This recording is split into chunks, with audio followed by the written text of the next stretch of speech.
E agora eu vou falar sobre convecção forçada sobre superfícies externas.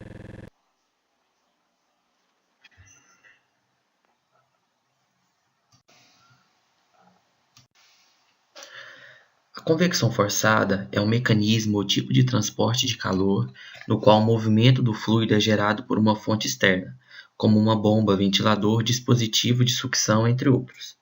Deve ser considerada como um dos principais métodos de transferência de calor. Quantidades significativas de energia térmica, ou seja, calor, podem ser transportadas de forma muito eficiente. Este mecanismo é comumente encontrado na vida cotidiana, incluindo aquecimento central, ar-condicionado, turbinas a vapor e em muitas outras máquinas. Fluxo sobre corpos bojudos. Corpos bojudos são corpos que têm largura maior em sua parte central, ou seja, eles são arredondados. Cilindros. O padrão de escoamento em torno do cilindro passa por uma série de mudanças à medida que o número de Reynolds aumenta, e a transferência de calor depende principalmente do fluxo. A figura a seguir vai ilustrar padrões de escoamento típicos das faixas características de números de Reynolds. Na figura da letra A, para números de Reynolds da ordem da unidade ou menos, o escoamento adere à superfície e as linhas de escoamento seguem aquelas previstas na teoria do escoamento potencial. As forças de inércia são pequenas e podem ser desprezadas, e o arraste é causado apenas pelas forças de viscosidade, pois não há separação de fluxo. O calor é transmitido somente por condução. Na figura da letra B, para números de Reynolds da ordem de 10, as forças de inércia tornam-se significativas e dois vórtices são fluxos giratórios, fracos, permanecem na parte traseira do cilindro. O arraste da pressão responde agora por cerca da metade do arraste total.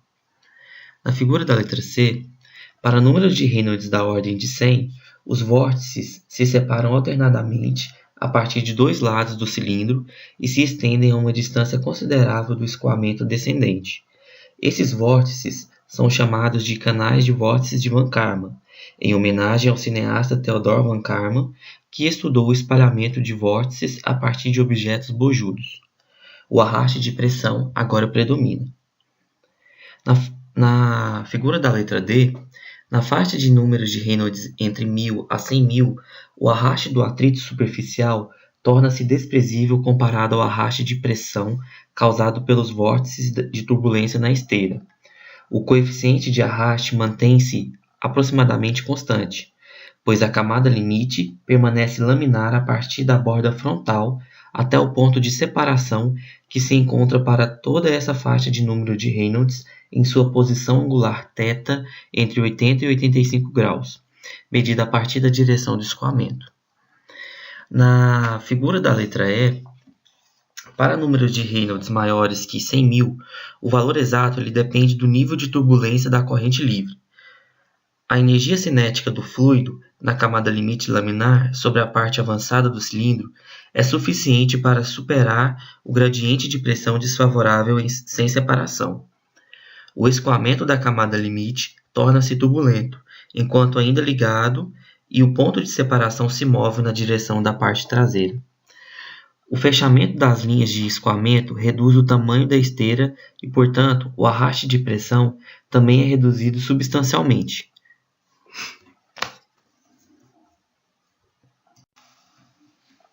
O coeficiente de arraste total de um cilindro em uma esfera, CD, é a soma das forças de pressão e atrito, e ele é definido pela equação CD é igual à força de arraste dividido pela área frontal projetada, que pode ser do cilindro, πdl, onde d é o diâmetro externo do cilindro e l é o comprimento, ou πd ao quadrado sobre 4, que seria a área da esfera, multiplicado pela densidade da corrente livre, vezes a velocidade da corrente livre ao quadrado, dividido por 2 vezes a gravidade. O arrasto de pressão de forma é o tipo de resistência que oferece um corpo bojudo de forma semelhante à de um cilindro, a qual é causada principalmente pela diferença de pressão entre a parte anterior e posterior do corpo, Este tipo de resistência predomina em escoamentos sobre corpos bojudos não achatados, com exceção para baixos valores de Reynolds, e é frequentemente associado ao aparecimento de uma esteira de fluido. O coeficiente de arrasto é determinado para cada forma geométrica, através de dados experimentais em função de Reynolds. Em escoamento internos, este coeficiente é conhecido como fator de atrito. Squire resolveu as equações do movimento e da energia para um cilindro a temperatura constante em fluxo cruzado sobre aquela porção da superfície na qual uma camada limite laminar adere. Ele demonstrou que, no ponto de estagnação e nas suas vizinhas imediatas, o coeficiente de calor por convecção pode ser calculado pela equação. O número de Nusselt é igual a HC vezes o diâmetro dividido por K, que é igual a C, onde C é uma constante cujo valor numérico para vários números de Prandtl está tabulado abaixo, multiplicado pela raiz da densidade da corrente livre, vezes a velocidade da corrente livre, vezes o diâmetro externo, dividido pela viscosidade dinâmica. Anemômetro de fio aquecido. A relação entre a velocidade e a taxa de transferência de calor a partir de um cilindro isolado em fluxo cruzado é utilizada para medir a velocidade e suas flutuações em um escoamento turbulento e em processo de combustão por meio da utilização de um anemômetro de fio aquecido. O instrumento consiste basicamente de um fio delgado de 3 a 30 micrômetros de diâmetro eletricamente aquecido, estendido entre dois terminais. Quando o fio é exposto a um fluxo de fluido mais frio, ele perde calor por convecção. A temperatura do fio e, consequentemente, sua resistência elétrica dependem da temperatura e velocidade do fluido e da corrente de aquecimento. Nessa figura, são mostrados dois circuitos esquemáticos para as sondas de fio aquecido e equipamentos associados. Na letra A velocidade do fluido é determinada mantendo-se a temperatura do fio constante. Na letra B, o fio é aquecido por uma corrente constante. Agora vamos falar um pouquinho sobre as esferas. O conhecimento de transferência de calor para ou de corpos esféricos é importante na análise do desempenho térmico de sistemas em que nuvens de partículas são aquecidas ou resfriadas em uma corrente de fluido. Na faixa de número de Reynolds de cerca de 25 a 100 mil, a equação recomendada por McAdams para o cálculo do coeficiente médio de transferência de calor para esferas aquecidas ou resfriadas por um gás é: número de Nusselt é igual a Hc vezes o diâmetro dividido por K, que é igual a 0,37 multiplicado pela densidade da corrente livre vezes a velocidade da corrente livre dividido pela viscosidade dinâmica elevado a 0,6, que é igual a 0,37 vezes o número de Reynolds elevado a 0,6. Para o número de Reynolds entre 1 e 25, a equação é: Hc é igual a C multiplicado pela velocidade da corrente livre vezes a densidade da corrente livre multiplicado por 2,2 dividido por Reynolds mais 0,48 dividido por Reynolds elevado a 0,5.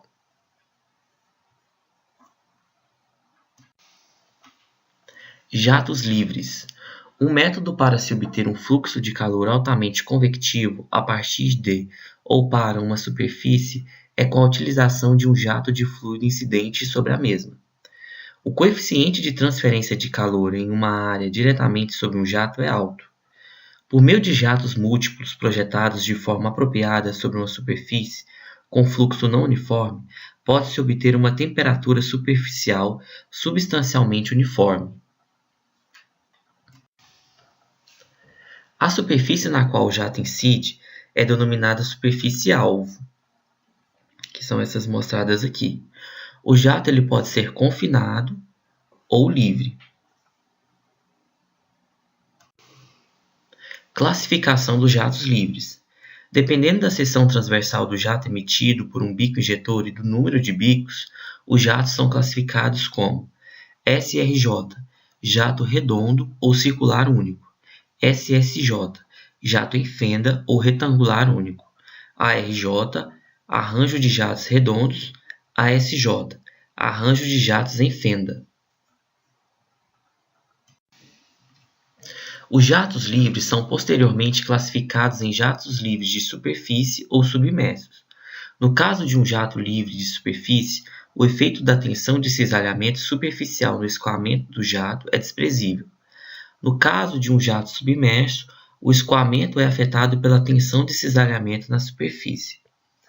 Na letra A, é possível ver um jato de superfície com a saída do bico injetor redondo, circular. Na letra B, um jato livre, de superfície, onde a saída do bico injetor é uma fenda. E na letra C, é um jato submerso. E aqui estão apresentadas as referências.